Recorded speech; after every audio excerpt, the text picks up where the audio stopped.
Donc eh bien salut tout le monde, c'est Poncho. Aujourd'hui on se retrouve pour ce guide sur la Vector. La Vector étant une SMG euh, qui, le- qui se débloque au niveau 16.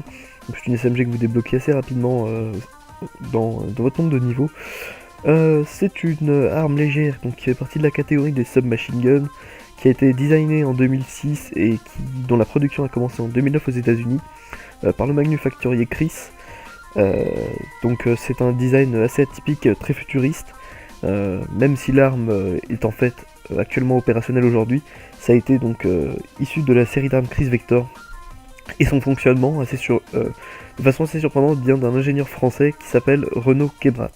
Donc voilà pour la partie un petit peu dans la vraie vie de cette SMG. Maintenant, qu'en est-il dans le jeu? Euh, c'est mon coup de cœur. C'est mon coup de cœur personnel, cette SMG.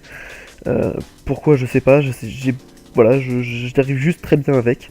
Alors c'est pas celle avec laquelle j'arrive mieux, je ne m'en montrerai pas. Je ne vous mentirai pas, mais en tout cas, vous allez voir que dans cette partie, non seulement je cumule une arme qui, euh, qui est désavantagée dans certaines situations face à d'autres SMG, mais en plus j'avais une connexion qui était vraiment très très mauvaise. Donc on peut dire que de manière générale j'étais quand même pas mal désavantagé.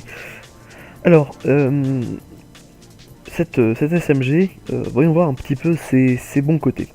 Alors, déjà, elle vous donne une très grande mobilité, elle est très légère, donc ça convient au rôle de runner et slayer. Donc flag runner, celui qui prend le drapeau, et slayer, celui qui fait les kills dans le spawn adverse.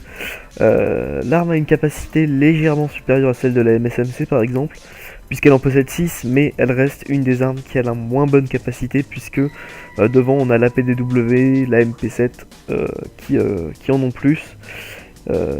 Mais par contre elle a une plus grande capacité que la Scorpion Evo, et je crois qu'elle a le même nombre de balles que la Chicom CQB. Alors, voilà pour la capacité. Cette capacité elle se couple à une cadence de tir extrêmement rapide, la deuxième plus rapide de sa catégorie, donc juste derrière le Scorpion Evo.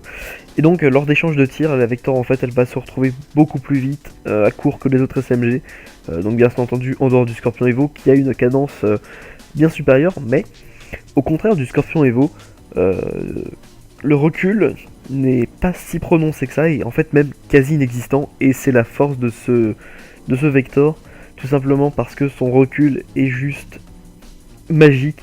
Cette arme ne bouge pas, quand vous allez voir que je sais pas si c'est déjà arrivé ou si ça va arriver, mais à un moment je vais enchaîner un ennemi de cet endroit là jusqu'à l'autre bout de la map avec avec une assez grande facilité, et pourtant j'ai un silencieux, donc on en arrive aux accessoires qui sont utiles sur cette SMG. Moi je vous conseille le silencieux et le chargeur rapide.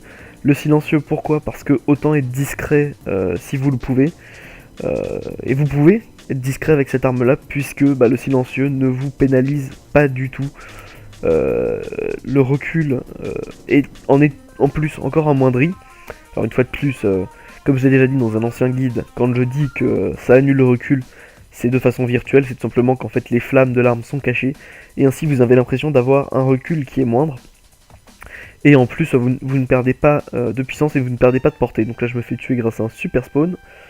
Euh, mais bon, c'est pas grave. Alors, donc oui, et le chargeur rapide, parce que comme je l'ai dit, la cadence de tir va vous mettre à court assez rapidement. Même si cette SMG n'a pas besoin de beaucoup de balles pour tuer, si vous gérez bien, en un simple chargeur, vous pouvez enchaîner jusqu'à 3 ou 4 ennemis. Alors après c'est assez compliqué, parce que la cadence est quand même assez rapide, donc voilà. Vous allez avoir souvent besoin de recharger. Voilà, c'est juste ici, regardez, j'arrive à tuer un sniper qui se trouve à l'autre bout de la map, et dans une fenêtre. Alors, c'est quand même pas mal, on va dire. Ça prouve bien ce que je vous disais sur le silencieux. Alors peut-être que sans silencieux j'aurais mis moins de balles, mais bon, ça reste quand même très correct pour une SMG, hein. Faut pas oublier qu'on parle d'une SMG dans ce cas-là, et que donc par conséquent, il faut quand même garder une optique sur sa catégorie, euh, qui est donc d'être une arme à courte distance, mais en plus si vous êtes capable d'aligner les ennemis à longue distance, et bien c'est encore mieux. Alors très rapidement la map, bon au cas où vous ne le sauriez pas, c'est Yémen. Donc c'est une assez grande map pour une SMG. Maintenant, très rapidement, les astuces de Millennium pour bien utiliser cette arme. Eh bien, améliorez votre shoot, profitez de la grande précision de cette arme, c'est quand même ce qui va jouer le plus. Vous avez une arme avec un recul quasiment nul, servez-vous de cet avantage. Surtout, même si vous avez une assez bonne portée, longez les coins. Longez les bords de map, ça c'est comme toutes les SMG. N'hésitez pas à tirer au jugé, c'est l'atout majeur des SMG. Voilà. Vous améliorez votre shoot, vous restez bien sur les côtés, n'hésitez pas à tirer au jugé quand vous êtes proche d'un ennemi, et tout se passera bien pour vous.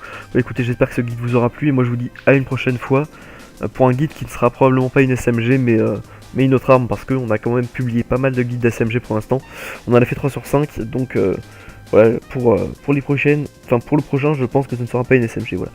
Écoutez, moi je vous dis à une prochaine fois. C'était Poncho pour Millennium, et j'espère que vous aurez apprécié ce guide. Salut!